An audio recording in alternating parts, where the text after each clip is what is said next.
네, 오늘 제목 같이 읽어볼까요? 자, 시작. 77절. 네, 77절입니다. 네, 신명기 말씀 같이 나누고 있는데요. 지금 가나안 땅 들어가기 직전에 모세는 이제 곧 죽고 같이 못 들어갑니다. 백성들만 들여보낼 거예요. 그러니까 걱정이 되죠. 얘네들만 들여보내야 되는데, 그래서 다시 받았던 그 율법의 말씀들을 반복해서 강조하고 있는 겁니다. 아직 안 들어가고 바라보면서. 근데 들어가는 게 그냥 들어가는 게 아니죠. 가서 싸워야 돼요. 거인들이 있어요. 우리 힘으로 이겨내기 어려워 보이는 애들이 원래 살고 있어요. 걔네들과 싸워야 되는 거죠. 겁을 지레먹고 도망쳤던 첫 번째 그런 세대와는 다르게 이제 믿음으로 가서 싸워서 승리해서 차지를 해야 됩니다.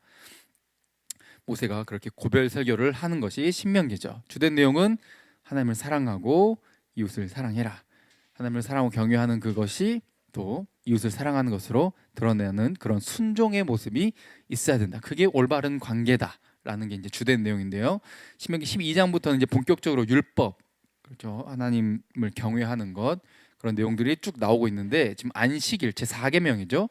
안식일에 관한 것을 이제 우리가 쭉 살펴보고 있었습니다. 그래서 11조 정신, 면제년, 또 종을 해방시키는 것, 초태생 봉헌하는 것, 이게 전부 안식일과 관련이 있다고 말씀드렸고, 지난 시간에는 이 구약의 3대 절기, 안식일이 바로 이 6월절 어린 양, 이집트의 10가지 재앙을 내릴 때 마지막 재앙이죠. 그때 첫째 장자를 다 죽이는 거였는데, 그때 무교절, 첫째 장자가 죽고 그 어린 양이 죽었던 그날 이후로 그 다음 날부터 무교절이라는 거에서 누룩을 넣지 않은 빵을 먹는 것을 통해 그날을 기억하고 기념하는 것이다. 우리가 살펴보았습니다. 구약의 3대 절기 중에 유월절, 맥추절, 수장절 이렇게 쭉 하는데 오늘은 맥추절에 대해서 함께 나눌 거예요. 77절이라고도 하는데 왜 뭐 이렇게 부르는지 한번 살펴보도록 합시다. 그 전에 유월절 잠깐 또 복습을 해보면요. 이게 어린 양이 예수 그리스도를 상징을 했고 실제로 유월절 날 어린 양을 잡는 그 시기에 예수님께서 십자가에 달려 돌아가십니다. 그리고 이것이 유월절은 지금 출애굽할 때 있었던 딱 한 번 있었던 사건이죠. 자, 이것을 기억하는 거예요. 기념하는 과거의 일을 기념하는 거였고 무교절은 이제 유월절 그 다음 날부터 일주일간 7일간을 지키게 되는데 바로 이때는 애굽에 있을 때야 뭐 농작물이 있었으니까 누룩을 넣지 않은 빵, 곡물로 만든 이 빵이 있어가지고 먹었는데 지금은 어디라고요? 아직 가나안 땅에 안 들어갔어요. 지금 광야를 거쳐가고 모압 광야에서 지금 바라보고 있는 거예요. 농작물이 지금 없어요. 근데 들어가서 너네는 이 무교절을 지켜야 된다라고 명령하시는 것은 빵이 생길 거다. 너희들은 거기를 차지할 거고 농사도 지을 거고 농사의 소출도 얻게 될 거다라는 약속을 품고 있는 그런 기대라고 우리가 지난 시간 살펴봤습니다. 그러니까 과거를 기억하면서 또 미래를 소망하는 그런 경계선 사이에 살고 있는 현재를 살아가는 우리를 강조하고 있다고 볼 수 있어요. 예수님께서 새 언약을 맺으실 때도 빵과 포도주를 나눠주시면서 나를 기념해라, 나를 기억해라, 이것을 내가 다시 올 때까지 쭉 행해라 라고 말씀하신 것은 이 땅에 오셨고 죽으시고 부활하시고 다시 오시기까지의 그 사이 기간, 과거와 완성될 미래의 이 사이 기간을 이렇게 살아야 된다는 것을 말하고 있는 거죠.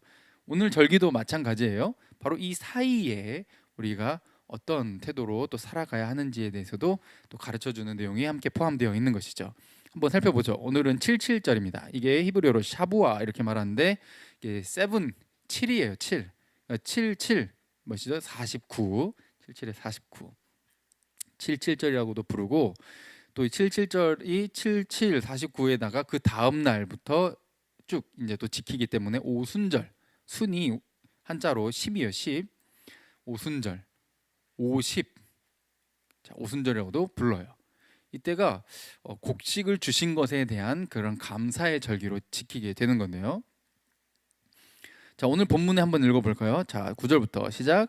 7주를 셀지니 곡식의 낫을 대는 첫날부터 7주를 세어 네 하나님 여호와 앞에 77절을 지키되 네 하나님 여호와께서 내게 복을 주신 대로 내 힘을 헤아려 자원하는 예물을 드리고. 아멘.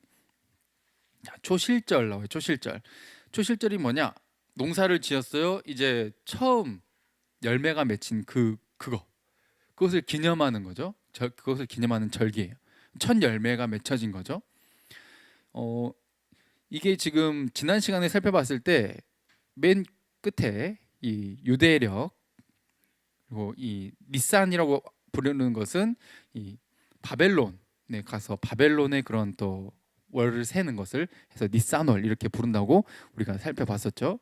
자, 그게 쭉 이렇게 가요. 니산월 또 시브 그다음에 시완 막 이렇게 탐치 막 이렇게 쭉 가는데 이것이 중간에 태양력도 나와 있고 니산월부터가 이게 아비벌인데 6월절이었어요. 6월절이 자, 저 3월 중간부터 있는 거죠. 보통 이제 3월 14일 이렇게 말을 하는데 이게 새로운 출발점이에요. 그래서 종교력으로 봤을 때는 이게 이제 새로운 첫째 달이 되는 거죠. 새로운 시작이 된다. 새 출발이다. 우리가 지난 시간에 6월절 살펴볼 때 그런 말씀을 나눴어요. 자, 아비벌 이걸 기억을 해두시고 태양력 가운데쯤에 있죠, 그렇죠? 종교력 1월부터 시작을 하는 거예요. 자, 근데 이게 여기 보시면은 이거 시완월 보시죠? 시완월 5월과 6월 이때 이게 좀 어려울 수 있겠지만 가운데 그림은 어떤 이제 이스라엘 땅에서 어떤 시기를 거치는가를 이렇게 보여주는 그림이고요.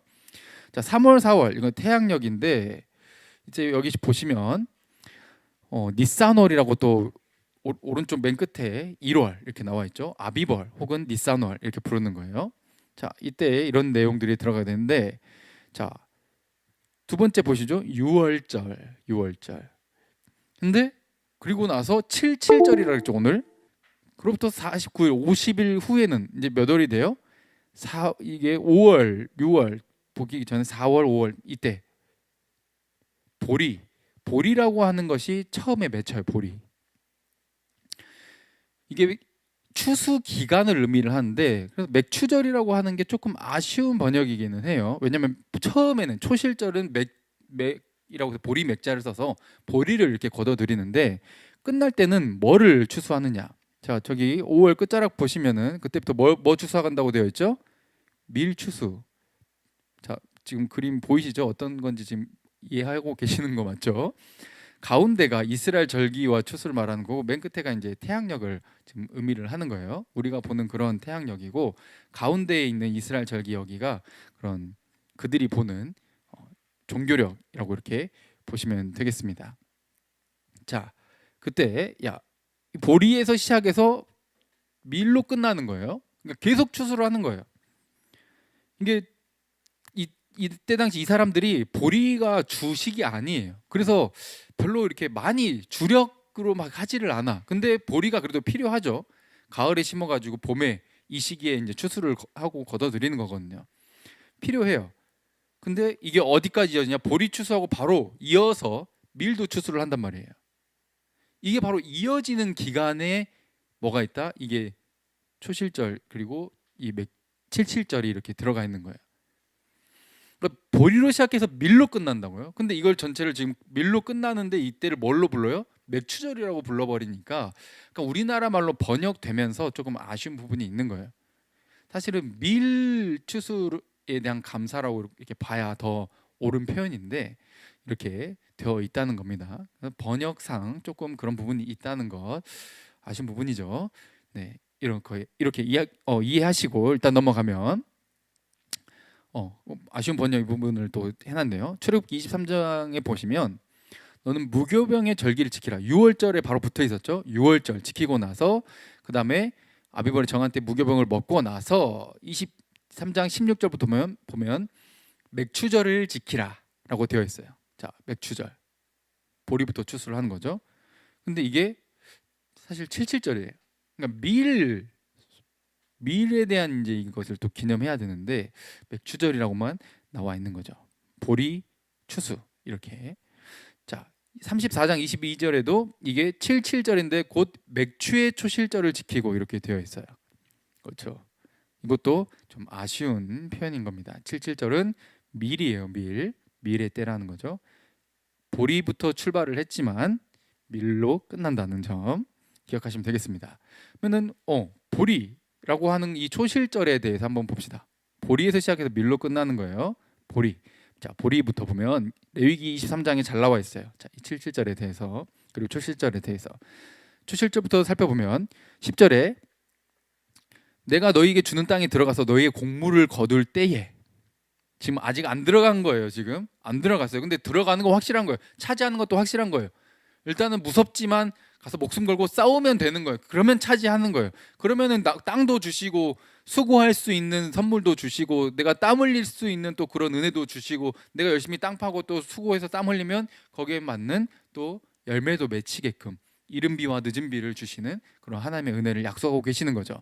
자, 그때 너희의 곡물의 첫 이삭 한 단을 누구에게로 가져간다? 제사장에게로 가져갈 것이요 라고 돼 있어요. 그리고 초실절은 제사장들에게 가져와서 제사장들이 바칩니다.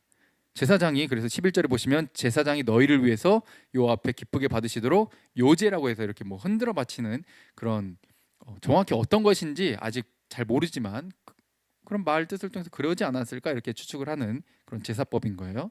자, 그렇게 제사장이 바칩니다.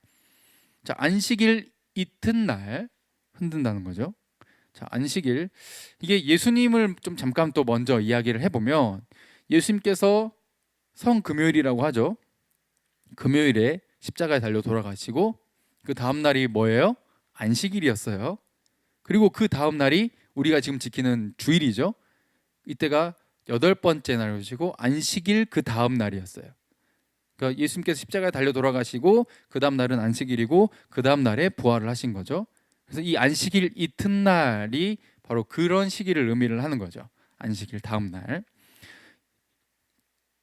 첫 열매를 안식일 다음 날 하나님께 올려드린다 이런 의미를 가지고 있는 거죠. 그래서 이렇게 번제로 드리고 뭐 기름 섞은 고운 가루 10분의 2 예발을 드리고 와서 뭐 화재로 태워서 이렇게 향기로운 냄새가 되게 하고 막 이렇게 또 전제는 붓는 거죠. 이렇게 포도주나 이런 것들을 붓는 거 이렇게 해가지고 하나님께 드리라. 그래서 이날 이것을 예물을 가져올 때까지 빵이든지 볶은 곡식이든지 생이삭이든지 먹지 말고 반드시 드리고 시작한다. 이렇게 나와 있는 게 첫 보리 이렇게 얻었을 때의 내용입니다. 그러면은 이 23장 10절부터 14절까지가 초실절 내용인데 초실절 다음에 바로 뭐가 나와요? 레위기 23장 15절부터 50일째인 이 77절 혹은 오순절이라 부르는 이 내용이 나와요. 안식일 그때부터 너희가 요제로 곡식단을 가져온 날부터 이때부터 며칠? 7안식일. 그러니까 77. 안식일은 일주일의 끝자락이니까 7이 총 7번, 77에 49. 자, 이 수요를 채워서 이튿날까지 합해서 50일을 세서 그때 새로운 소재가 이 곡물로 드리는 제사를 말해요. 소재가 뭐라고요? 곡물로 드리는 제사. 이것을 하나님께 드리는데 이거는 앞에 여기 보면은 제사 앞에 초실절 첫 보리는 누구에게로 가져갔어요? 제사장에게 가져갔어요. 제사장이 올려드립니다. 그 다음에 50일이 지나고 나서 77절에는 너희들이 각자 너희들 처소라는 너희들 집에서 10분의 2 에바로 만든 떡, 여기 떡이 빵이요, 빵 2개를 너희가 얘네들이 드리는 거예요. 그러니까 농사 지은 당사자들이 드리는 거예요. 이게 좀 차이점이 있는 거죠. 너희들이 각자 이제 드리는데 고운 가루에 여기에 뭐를 넣어요? 가운데 누룩을 넣어요. 누룩가 이스트, 효모를 말하잖아요. 근데 우리 무교절 기억하는 무교절? 6월절? 무교절은 누룩을 넣어요, 안 넣어요? 안 넣어요. 자, 이것은 맨 마지막에 또 함께 살펴볼 거예요. 그런 특징들이 있다는 걸 일단은 쭉 기억하시고 넘어가면 되겠어요. 그래서 누룩을 넣어서 구워가지고 여호와께 드려라. 그래서 이것을 77절에 제사 드리는 방법도 그 뒤에 쭉 설명드려집니다. 번제로 이렇게 올려드리는, 냄새로 올려드리는 것이다 라는 거죠. 그래서 이것은 레위기 23장 19절부터 또 계속 방법이 설명이 되는데 순념사나로 속죄제를 드리고 1년 된 어린 순양 2마리 화목제를 드리고 제사장 그 첫 이삭의 떡과 함께 그 2마리 어린 양을 또 여호와 앞에 흔들어 요제로 삼고 막 이렇게 복잡한데 막 이렇게 제사 드리는 방법이 설명이 돼요. 그래서 여호와께 드리는 성물이니까 이거는 따로 구별해가지고 이런 것들은 제사장에게 주어야 한다. 여기서 제사장에게 준다라는 이 표현은 제사장은 여기서 지금 가난한 자들을 대표하는 거예요. 이렇게 누군가가 그런 것들을 주지 않으면 살아남을 수 없는, 먹을 것이 없는 존재들을 이렇게 말을 하고 있는 거죠. 또 하나님을 대표하는 입장이기도 하고요. 자, 여러 가지 이런 의미를 담은 제사장에게 주어야 한다.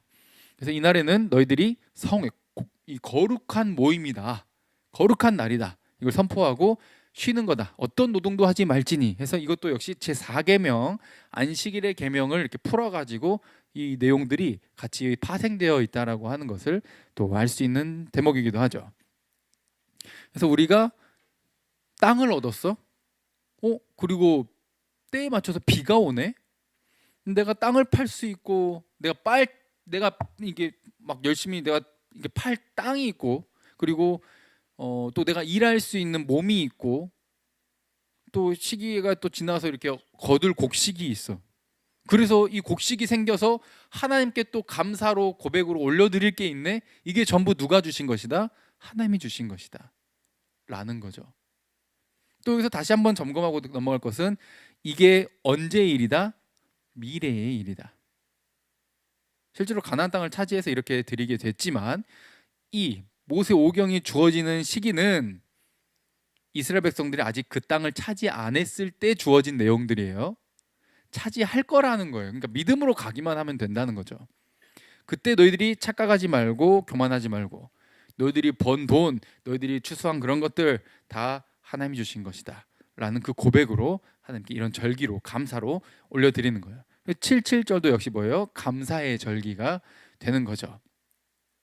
그래서 오늘 본문 또 여기 10절에 보시면, 자, 그때부터 낫을 대는 첫날부터 7주 세서 77절을 지키는데 네 하나님 여호와께서 너에게 복을 주신 대로 바치라는 거예요. 복을 주신 것이 감사한 만큼 많이 받았으면 많이 드려라. 그리고 충분히 풍성하게 하나님께 억지가 아니라 자원해서 드려라 라고 하는 것을 강조하고 있는 거예요. 왜 이렇게 할 수 있죠? 다 하나님이 주셨으니까. 비례해서 드리는 거예요. 그러니까 내가 많이 드릴 수 있다라고 하는 것은 그만큼 나에게 뭘 어떻게 주셨다는 거예요? 많이 주셨다는 것을 의미를 하는 거죠. 그 감사한 만큼의 또 그 마음을 담아서 진짜로 하나님 나에게 주셨다는 것을 믿고 알고 있으면 감사하죠. 여러분들 주변 사람들로부터, 가족으로부터 선물만 받아도 감사한 마음이 드는 것이 당연한 것인데, 하나님께 감사한 마음이 들지 않는다는 것은 이것은 뭐랄까 좀 정신이나 마음에 뭔가 문제가 많이 있는 거니까 치료가 많이 필요하겠죠. 감사한 마음이 드는 것은 당연하다는 거예요. 근데 이 77절이 오늘 본문에 이렇게 레위기, 뭐 민수기, 신명기 해서 막 이렇게 계속 말씀이 반복되어 가지고 가르쳐 주고 있는데, 포로기 이후에는 랍비들이 이것을 어떻게 해석을 했느냐?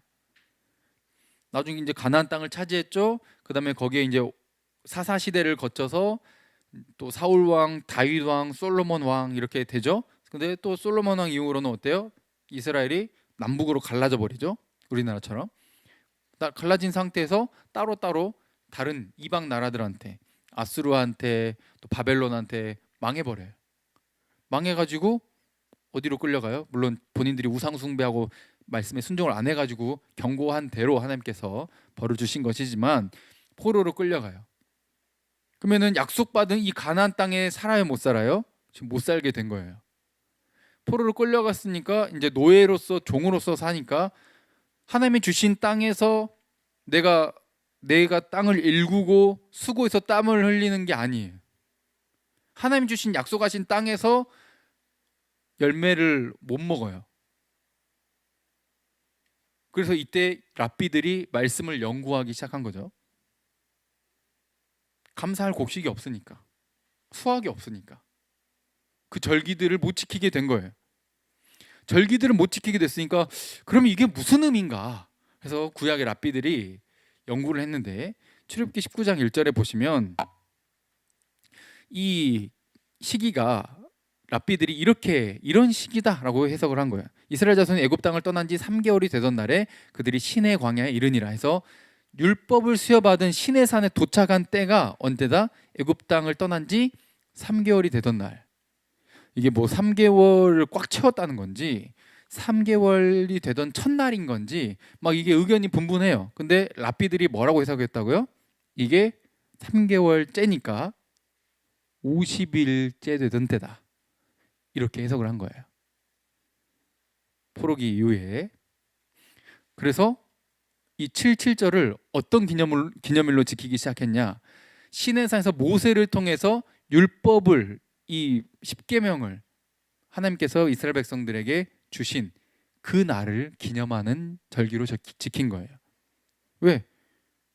아니, 곡식이 있어야 77절 감사 절기로 고백을 하는데 다 나라가 망하고 땅을 다 빼앗기고 뭐 없으니까 의미를 찾아보니까 신기하게도 50일 정도 된 그런 시기에 뭐를 받았다? 신의 산 언약이라고 하는 것을 통해 하나님의 언약 백성, 하나님 나라의 백성으로 들어가는 그런 결혼식과 같은 그 이벤트가 신의 산에서 있었는데, 그때 그 하나님의 백성, 하나님의 또 신부로서 지켜야 될 계약서, 이 율법서가 그때 주어졌다라는 거죠.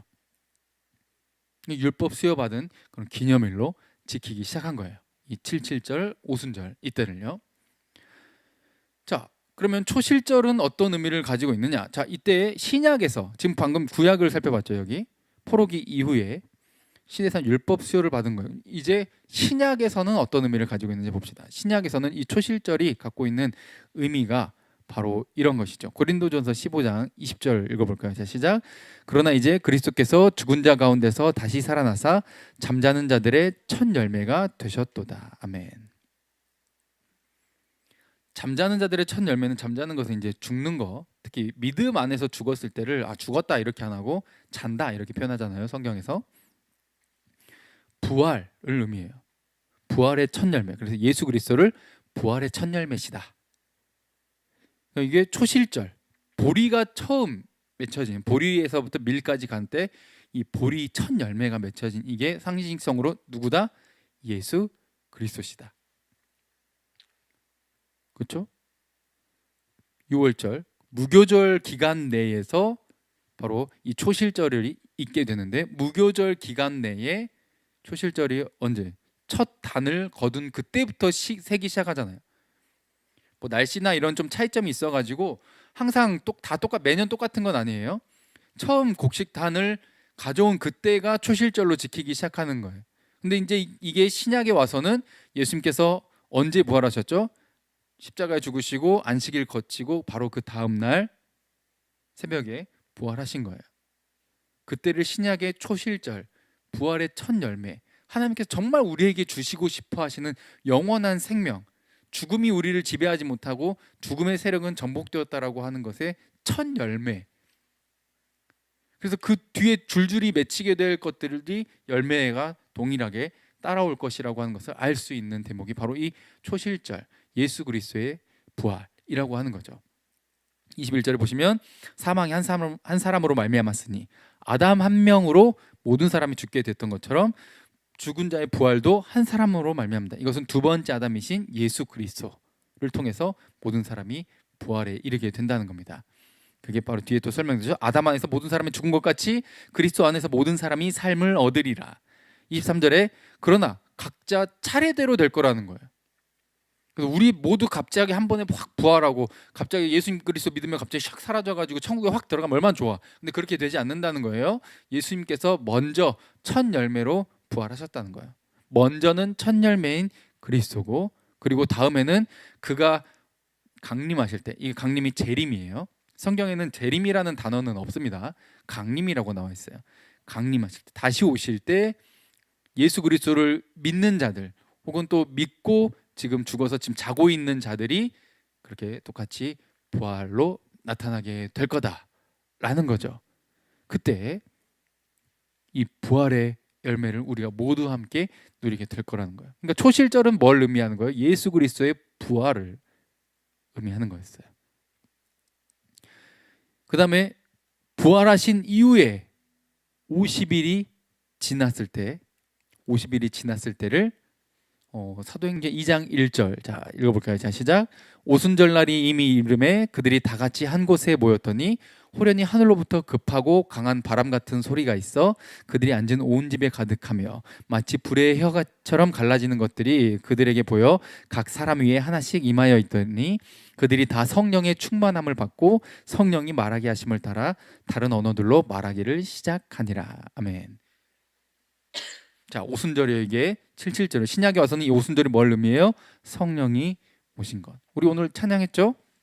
성령님이 이곳에 오셔서 우리와 함께 하시고 우리의 삶을 통해 영광을 받게 하시는, 우리가 예수 그리스도의 부활을 따라서 열매를 맺게 될 거라고 하는 것에 대한 보증, 증거로 성령님이 임하신 것이죠. 약속대로 오신 거예요. 예수님께서 성령이 오실 것이다 기도하고 있어라 하고 말씀하셨는데 정말로 예수님이 부활하신 지 50일이 지나고 성령님이 임한 거죠. 그래서 이것을 오늘 발음이 안 되네요. 오순절 성령 강림 이렇게 말하는 거죠. 그래서 우리도 이날을 또 기념해서 각 교회들이 이 성령 강림 주일로 지키기도 해요. 부활절 다음에 50일이 지나고 나서요. 자, 이것은 또 뭐냐?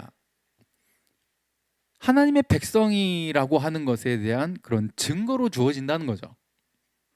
아까 여기 시내산의 율법이 수여가 되었을 때가, 그리고 이게 출애굽한 지 50일째라고 랍비들이 해석했다고 가르쳐 드렸죠. 이게 바로 이거예요. 거기서 새 언약을 맺은 거예요. 이스라엘이 그냥 이제 너희들이 이스라엘에서 혈통이 이스라엘에서 태어났다고 해서 이스라엘 백성이 아니라 시내산 언약을 통해 하나님의 백성이라고 하는 것을 공식적으로 세레모니를 통해서, 이 언약식이라고 하는 것을 통해서 그리고 하나님의 말씀이라고 하는 법을 지켜야 된다는 걸 통해서 그 백성이 되는 거예요. 그냥 백성이 아니라 하나님 나라에 들어왔으면 그 나라의 헌법을 지켜야죠. 그렇죠? 대한민국 국민이면 대한민국 헌법을 지켜야 되는 거예요. 이건 당연한 거예요. 이게 하나님 나라 백성이면 하나님 나라의 백성다운 삶이 무엇인지를 가르쳐 줘야 되는 거죠. 그게 하나님 백성이 됐다라는 증거자, 그리고 하나님의 백성으로서 지켜야 될 모습인 거예요. 모세를 통해서 율법을 줬다라고 하는 것은 바로 너희들이 하나님의 백성이라고 하는 것에 대한 표시인 거죠. 그게 바로 이스라엘 백성이라고 하는 표시인 거예요. 신약에 와서는 뭐냐? 시내산에서는 모세를 통해서 하나님께서 율법을 수여하셨다면, 이제 신약에 와서는 예수 그리스도를 통해서 우리에게 성령을 수여하시는 거예요. 성령을 수여하면 어떻게 돼요? 우리 안에 죽어있던, 아니면 마비됐던, 아니면 막 좀 무뎌져 있던 우리 양심이 살아나고, 그래서 뭐가 진짜 착한 거고 뭐가 선한 거고 뭐가 옳은 건지, 무엇이 하나님이 기뻐하시는 건지를 그냥 알게 돼요. 성령 받은 사람은 신기한 게, 진짜 여러분, 뭔가 좀 내가 잘못하는 것 같다 그러면 막 양심에 찔림이 오기 시작하고 막 마음이 불편해지고 막 회개하려고 하고 막 이런 변화가 일어나기 시작하거든요. 성령 받은 사람들이 이런 특징이 있어요. 이게 하나님의 말씀이, 율법이 성령을 통해 우리 안에, 우리 마음판에, 영혼에 새겨지는 과정이거든요. 바로 이 과정을 그렇게 설명하고 있는 거예요. 오순절날 임한 그 성령님이 지금 역시 예수 그리스도를 믿는 자들에게 임하게 되었고, 또 여러분들이 예수 그리스도를 믿고 있다면 여러분들 속에 이미 임하여 계시는데요, 하나님의 말씀의 뜻을 깨달아 알게 하시는 거죠. 성령의 감동을 받아 성경을 기록하게 하셨고, 성경을 또 읽는 자들은 그냥 읽는다고 다 구원받는 게 아니라 읽을 때 성령을 통해 깨닫게 하시는 거예요. 내가 이게 깨달아지고 믿어진다? 처녀 마리아가 잉태를 해? 3일 만에 부활을 해? 이런 내용들이 믿어지는 거예요. 뭐 머리로 이해해서가 아니라 믿어지는 거예요. 이게 성령의 역사예요. 이게 하나님 백성이라고 하는 증거죠. 새로운 이스라엘, 너희가 바로 하나님 백성이다, 구원받는, 영생받는 존재이다 라고 하는 거죠. 그럼 77절날, 오순절날 임한 그 성령님이, 77절날 수여하신 그 율법이 모두 우리 하나님의 백성의 정체성을 가리키고 있다는 거예요. 시내산에 불이 이렇게 막 꼭대기에 임해 있었는데, 성경의 기록에 보면 오순절날도 뭐처럼 임했죠? 불이 이렇게 갈라지는 것처럼 임했죠. 신의 산에 임했던 그 불이 이제 성령을 통해서 누구에게 임해요? 각 사람에게 임하는 거예요. 예수 그리스도의 이름으로 하나님께 모두가, 모세만 거기 가까이 들어갈 수 있었는데 신의 산 꼭대기에, 이제 예수를 통해서 누구나 다 그 꼭대기에 올라간다라는 그런 또 상징성을 가지게 되었던 것이죠.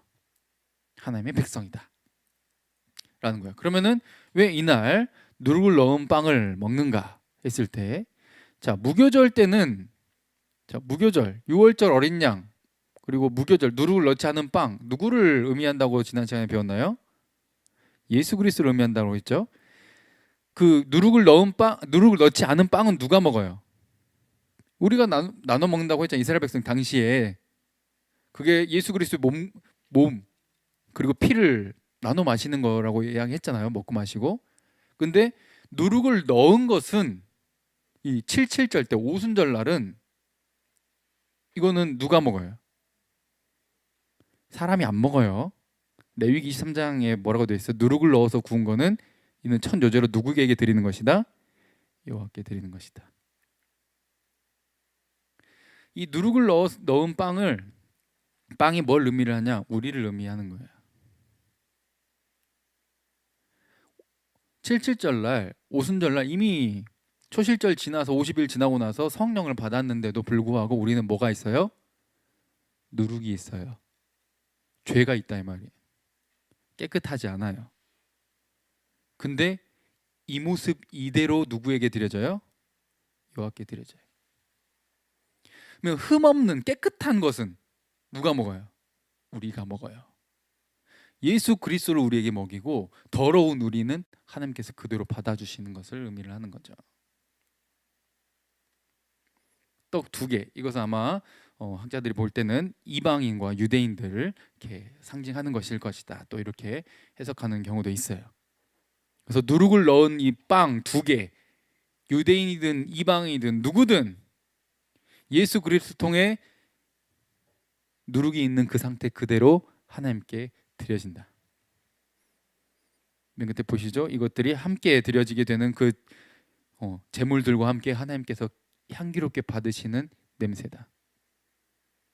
그러니까 여러분들, 우리는 죄가 있어요. 예수 그리스도를 믿었어요. 성령을 받았는데도 지금 여전히 뭐가 있어요? 죄가 있어요. 그렇다고 해서 구원받지 못한 게 아니에요. 그렇게 말한다면 여러분 이단이에요. 절대 거기 가지 마세요. 성경을 1도 모르는 거예요. 절대 그런 말 듣지 마세요. 우리는 우리 힘으로 깨끗하게 절대 안 돼요. 여전히 누룩이 있어요. 더러움이 있어요. 예수 그리스도 때문에 있는 우리의 죄에 있는 모습 그대로 받아주시는 거예요. 그러니까 나는 구원 못 받았나 봐. 나는 여전히 이래가지고 진짜 난 자격이 없어. 물론 자격이 없죠. 예수님 때문에 구원 받는 거니까. 근데 내 모습 이대로 받아주신다고요. 누룩이 있는 그 상태로. 그래서 이것을 따라볼까요? 이미와 아직. 네, 이렇게 불러요. 신학적으로요. 이미 구원 받았어. 근데 아직 예수님께서 다시 오시지 않았어. 하나님 나라는 완성되지 않았어. 나도 완성되지 않았어. 이 사이에 사는 우리는 구원 받았잖아요. 77절이요. 하나님께 드려지잖아요. 근데 뭐가 있어요? 누룩이 있어요. 완성된 상태가 아니에요. 그래서 밑에 괄호 보이시죠? 이게 긴장 상태라 그래요. 이미 구원 받았는데 아직 좀 덜 완성된 이런 긴장의 끈이 계속 유지되고 있는 상태다. 그래서 이미와 아직 그 사이를 살아간다 라는 거죠. 이게 77절 오순절날 성령을 받았어도 예수님께서 다시 오시는 그 완성될 날 전까지는 우리가 그런 상태에 있다는 것을 상징하는 게 누룩을 넣은 빵이 그런 상징성을 가지고 있다는 거죠. 괜찮아요. 여러분들 그 모습 그대로, 죄 있는 모습 그대로 하나님께 나오세요. 또 회개할 건 회개하시고 그대로 순종하시고 그대로 자신을 드리세요. 하나님 외면하지 않으세요. 그래도 내 자녀라고 말씀하시고 사랑한다고 말씀해 주시고 용서하시고 또 새 힘 주시고 성령의 능력으로 또 살아가게 하시는 거예요. 할렐루야. 이 감사해서 나오는 거예요. 우리는 이미 구원받은 게, 나 같은 게 아직도 누룩이 없어지지 않는 나 같은 게 왜 이렇게 자격 없는 난데 뭐가 좋다고 이렇게 사랑해 주시나. 성경 그냥 다른 말이 없어요. 그냥 사랑한대요. 이유가 없어요. 그냥 너라서 좋대요. 네 모습 그대로 오기만 하면 된대요. 우리는 그냥 그 모습 그대로 드리면 되는 거예요. 나는 이걸 잘 못해요. 나는 이것을 뭐 이렇게 최고의 것으로 못 드려요. 막 나는 너무 부족해요. 괜찮아요. 그냥 그 마음을 드리는 거예요. 내가 자원해서, 내가 구원받은 게 너무 감사해서, 내가 받은 복에 비례해서 내가 감사한 것만큼 드리는 거예요. 그러면 되는 거예요. 그게 뭐의 증거다? 하나님 나라 백성이라는 거에 대해 증거예요. 구원받았다라는 증거인 거죠. 지금 어딜 향해 가고 있다는 거예요? 누룩이 여전히 있지만 천국을 향해 가고 있다는 증거예요. 그러니 너는 지금 그 상태로는 구원 못 받아. 너 그 상태, 너 그래가지고 하나님 기뻐하실 것 같아? 이렇게 말하는데 가지 마세요. 이단입니다. 우리는 최선을 다해야 하지만 그것을 누가 감히 판단해요? 하나님이 아시는 거예요. 우린 내 마음을 다해, 정성을 다해 하나님을 사랑하고, 부족하지만, 완벽할 수 없다는 걸 알지만 그래도 완벽을 향해 달려가는 거예요. 좀 덜 완벽하면 어때요? 결과가 그렇게 나오면 괜찮아요. 하나님께서 그것을 향기로운 제물로 받아주신다는 거죠. 이게 누룩이 아직 있는 우리의 삶의 예배를 상징하는 거예요. 크로스러브가 다음 세대와 삶의 예배를 지금 슬로건으로 걸고 함께 사역하고 있는데요. 그 모습 그대로 나오시고 예수 그리스도를 믿으면 누구든 하나님의 자녀와 백성이 되어서 그 삶이 부족해도 하나님을 향해 달려가고자 하는 그 마음을 보시고 기쁘게 그 삶의 예배를 받아주신다는 것이죠. 그러니 자, 오늘 본문 11절부터 읽어볼까요? 자, 복을 주신 들도 힘을 헤아려 다 자원하는 예물을 드리고, 11절부터 시작. 너와 네 자녀와 노비와 네 성중에 있는 레위인과 민 너희 중에 있는 객과 고아와 과부가 함께 네 하나님 여호와께서 자기의 이름을 두시려고 택하신 곳에서 네 하나님 여호와 앞에서 즐거워할지니라. 아멘. 자, 너와 네 자녀, 노비, 성중, 레위인, 레위인 안에 또 누가 포함되죠? 제사장, 너희 중에 있는 나그네, 고아, 과부.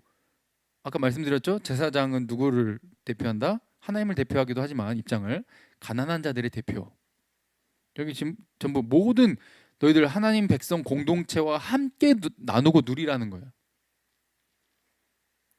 그러니 12절에 너는 애굽에서 종되었던 것을 기억하고 이 규를 지켜 행할지니라. 너 기억해. 말씀대로 살아. 그냥 이렇게만 끝나는 게 아니라 항상 뭐가 나와 있는 거, 성경에는 너가 어떤 은혜를 받았는지, 너가 왜 감사해야 되는지, 네가 얼만큼 감사해도 부족한 그런 은혜를 받았는지를 알아라라는 거예요. 그러니까 너희는 과거에 종이었잖아. 그러니까 너희와 비슷한 처지에 있는 사람들을 절대 외면하면 안 돼. 어려운 사람들 돌봐줘야 돼. 가난한 사람들 도와야 돼. 함께 나눠야 돼. 이 세상이 경쟁하고 남 짓밟고 내가 경쟁에서 살아남아야, 이겨내야 그게 행복이고 천국이라고 말하는 이 세상과는 다른 말을 해야 되는 거예요. 내가 받는 이유는 하나님의 은혜이자 또 이것을 함께 나누고 흘려보내고 사랑하라고 주신 거라는 거죠.